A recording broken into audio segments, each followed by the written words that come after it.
Okay. I've seen quite a few people make videos starting to track their cold turkey detox off of suboxone and subutex. Um, I had a half last night of subutex, and from what I understand how the half-life works, um, like however long it takes for your body to metabolize, like usually my system can be clean in about 5 days, but it still lives in your system. Like 5 days from now, a quarter will be gone. 5 days from now, half of that will be gone, and so forth. So it probably will take about 15 days to get out of your system.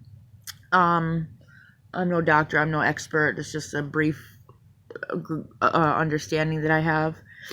Um, I made a stupid choice, and I ended up uh, selling to an undercover, and now I have to face those consequences and go to jail. And before you can go into general population, you got to go into quarantine for 10 days. And like the fear of sitting in a room by myself, alone, like detoxing and stuff, is scaring the shit out of me. Like I'm not exactly in a lot of aches and pains yet. I still smoke weed, which I know is gonna make it even harder for me to sleep in there. I stopped taking. I was taking over-the-counter sleep aids, and I stopped taking all those. And after a good 7 days, I decided to start taking them again, because with going off, cold turkey, I'd rather, be able to sleep so I can sleep through some of the detox symptoms. And it's like a lot of mental stuff. It's a lot of fear. Like a lot of things that I have to come to terms with, that I've, buried with my addiction. One of them being the passing of my mom. She was my best friend. I'm really scared. Like I want to go. Tomorrow I'll have 9 days left till I have to go to my last court appearance in jail. Or, I'm sorry, be my last court appearance would be my sentencing. All my other court hearings have been on Zoom, and I know I'm going to get probably 90 days. I think I scored out at 0 to 6 months, and my lawyer guesses that I'll probably get 30 days. I don't have a record. I don't have a history of anything. But I guess the one silver lining is that I'll be clean. It's just like literally a couple days before Thanksgiving. I'll be in there for Christmas. I'll be away from my kid. My son, who's 7. It scares me. Like, I haven't had 90 days sober in probably 15 years. If not longer, 18 years. I started smoking weed just before I turned 18. And I'd say by about 23, after I had my daughter, I was given a prescription of painkillers, and I became addicted, and from there was suboxone. And it's just I'm so used to like being numb, because I don't want to deal with any of those shit things and the shit choices and decisions that I've made in my life.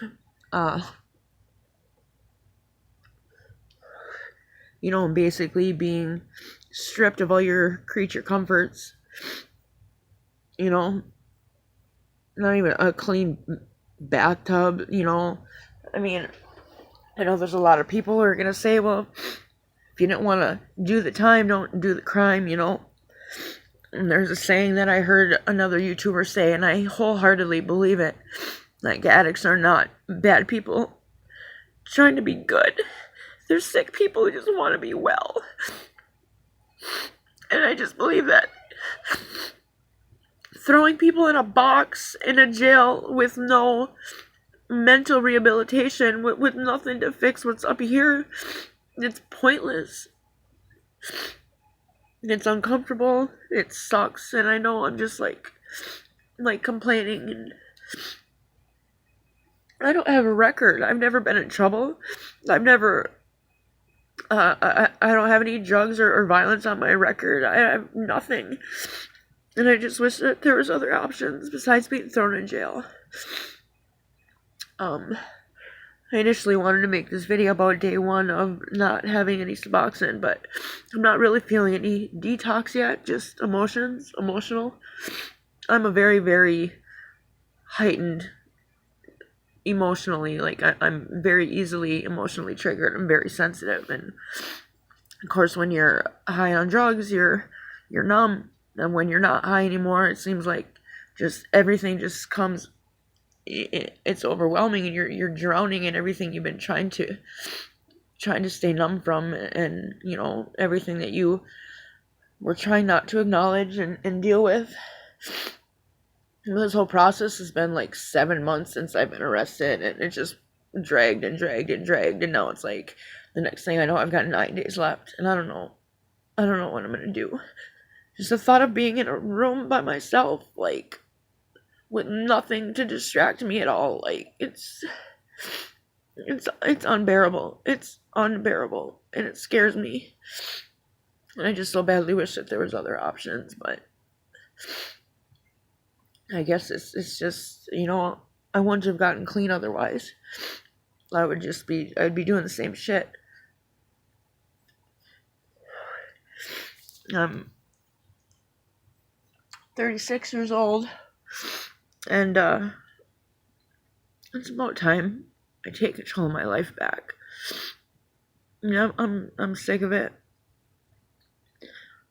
You know, nobody wants this. Like, the first initial choice to use is obviously a choice, but nobody wants to not be able to get out of bed or go for a walk or do family functions without using some kind of chemical first. Nobody wants that. Nobody's like, oh, one day I hope I can't do a goddamn thing that a normal person does in their daily life without some sort of chemical to put in my body. And I don't want that.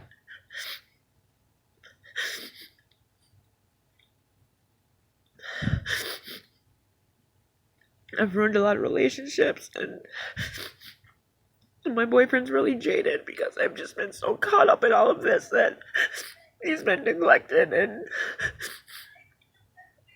I've been free. I don't want to lose him. We've been together for 10 years. You know, he's been with me through the worst of the worst. I mean, he's fortunately doesn't do any drugs. He's not happy when I do it. Of course he's not happy. But he's been there for me. And the only thing I'm gonna be able to do is, like, just talk to him on a phone. Like, because of COVID and everything, like, you're not even allowed visitations. And I believe they're video chats from what I understand, but I don't want to, like, be away from my little boy for 90 days. I don't want to be away from him for any time at all.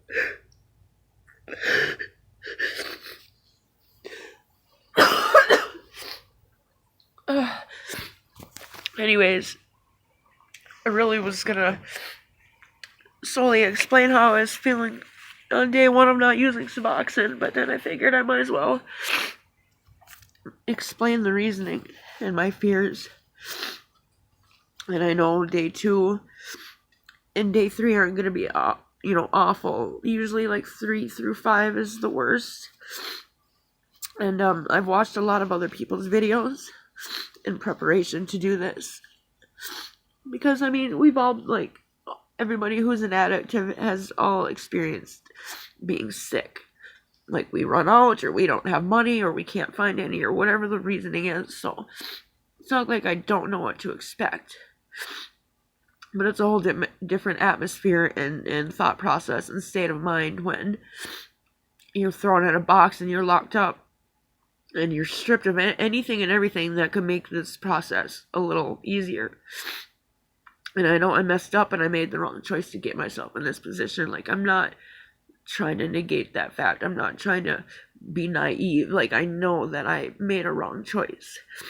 I just wish that there was options, even if there was NA classes inside the jail, you know, just something that would be a step forward in the right direction. Because it is exhausting. Like, 10 years in, I'm over this shit. I'm over it. It's just, I can't, it's just, I don't know. But I'm really scared. And I don't know how to not, like, cry. Because, like, I don't have anything to numb me. But, this is, day one. I'm gonna try to make a video every day before I go to jail. Like, I hope I can go through, like, the worst of the physical withdrawals while I'm home, and can take hot baths and drink my green smoothies and take an ibuprofen and sleep in my bed with a fucking pillow and a fucking blanket that doesn't scratch your skin off. Because I know that the mental withdrawals and, like, even the remainder of physical withdrawals can last for several weeks, if not several months, especially the mental part of it, that can last. And especially, again, if you're not getting any type of rehabilitation, no type of reform. I mean, I don't even know if there's an NA book in there, you know what I mean? I've been through rehab before. I know what it's like to be in that environment and that foundation, and it's amazing. So I've been there, so I know, like, what I should do. But it would be nice to have a little refresher course and just have some sort of, even a dual diagnosis program where they focus on mental health and your addiction and help you talk through, you know, maybe why you want to keep numb and how to get through each problem sober, or at least acknowledge them. Anyways, hopefully tomorrow I'll make another video and I'll explain how I'm feeling and how everything's going. Until then, my name is Heather. I don't know if anybody's even going to see this video. I don't even know if I'm going to post it, but I made it. So until next time, bye y'all.